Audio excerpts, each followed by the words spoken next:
Assalamualaikum warahmatullahi wabarakatuh. Alhamdulillah, alhamdulillahirabbil alamin wa bihi nasta'in ala umuri dunya waddin. Wassalatu wassalamu ala asyrafil anbiya'i wa mursalin wa ala alihi wa sahbihi ajma'in. Ma ba'd. Kepada anak-anakku yang soleh dan solehah, bagaimana kabarnya pada hari ini? Ya, alhamdulillah, luar biasa. Allahu Akbar, Allahu Akbar, Allahu Akbar. Mudah-mudahan kita senantiasa diberikan kesehatan di masa pandemi ini, dan mudah-mudahan kita senantiasa dijaga oleh Allah SWT. Allahumma amin. Anak-anakku yang soleh dan solehah, pada hari ini materi tentang pelajaran bina pribadi Islam, yaitu berkaitan dengan zina.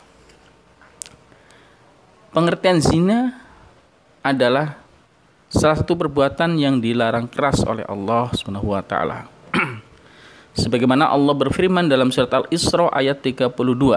A'udzubillahi minasyaitonir rajim. Bismillahirrahmanirrahim.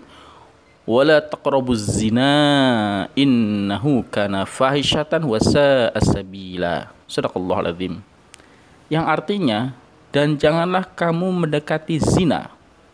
Sesungguhnya zina itu adalah suatu perbuatan yang keji dan suatu jalan yang buruk. Surat Al-Isra ayat 32. Oleh karena itu, ya, ulama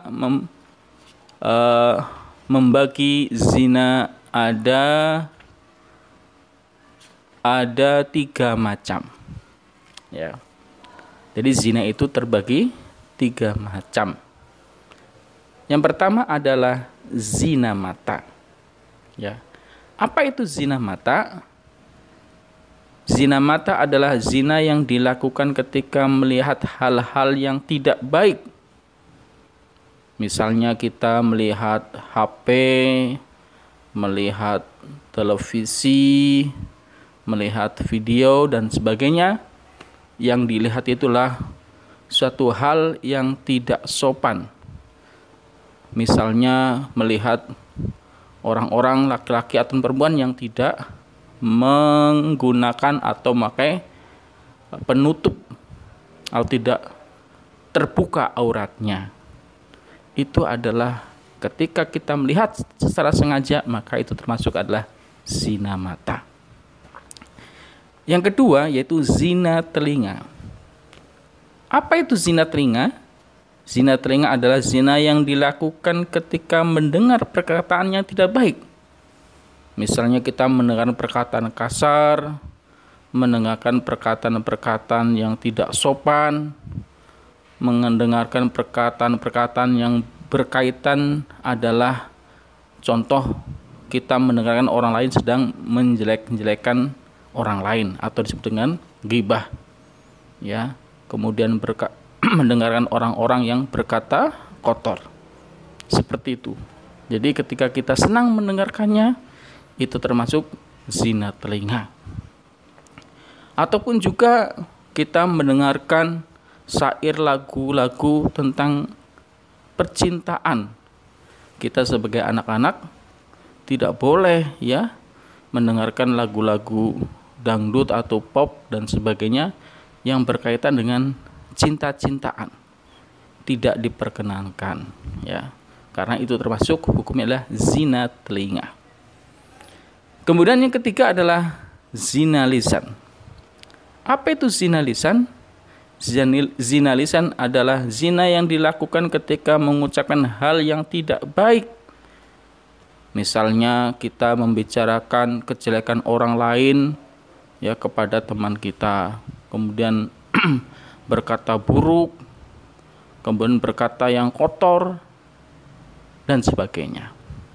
Anak-anakku yang soleh dan solehah, bagaimana cara agar kita terhindar atau menjauhi dari perbuatan zina? Ya, di antara adalah pertama kita mengetahui zina itulah dosa. Bahkan kalau dibiarkan menjadi dosa besar yang akan dibenci oleh Allah Subhanahu wa taala. Kemudian yang kedua, selalu menjaga pandangan, pendengaran, dan lisan.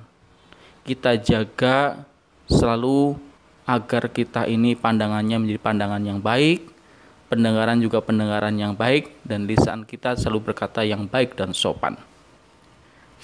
Kemudian yang ketiga adalah langsung mengalihkan pandangan jika melihat sesuatu yang kurang baik. Jadi ketika kita melihat pemandangan yang kurang baik, maka kita secepatnya untuk mengalihkan pandangan kita. Jangan malah kita memandangi terus-menerus, maka itu termasuk dosa. Kemudian yang keempat adalah saling mengingatkan sesama teman jika keliru.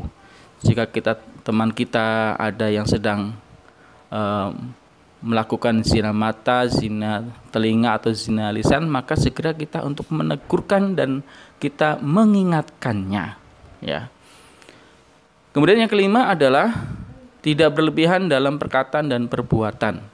Makanya kita berkata ya seperlunya saja, dan perbuatan itu tidak berlebihan. Ya.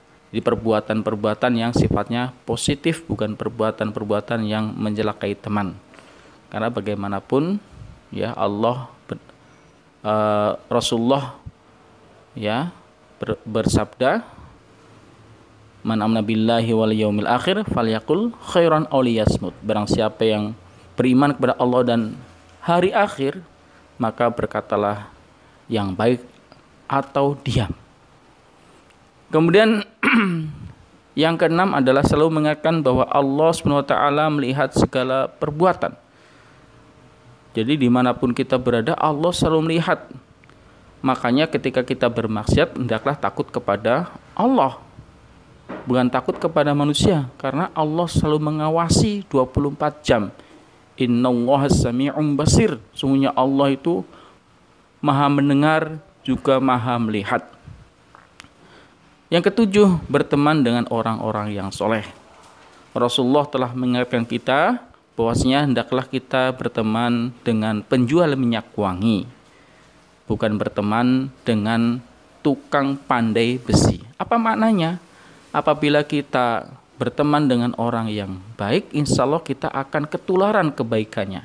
Tetapi apabila kita berteman kepada orang-orang yang tidak baik perbuatannya, maka juga kita akan ketularan ketidakbaiknya. Oleh karena itu, marilah kita menjaga teman-teman kita agar kita selalu berteman dengan orang-orang yang soleh. Ya. Di akhir ayat, di akhir materi ini, ya Allah SWT berfirman dalam surat Al-Isra ayat 36. Bismillahirrahmanirrahim. Innas sam'a wal basara wal fu'ada kullu ulaika kana anhu mas'ula.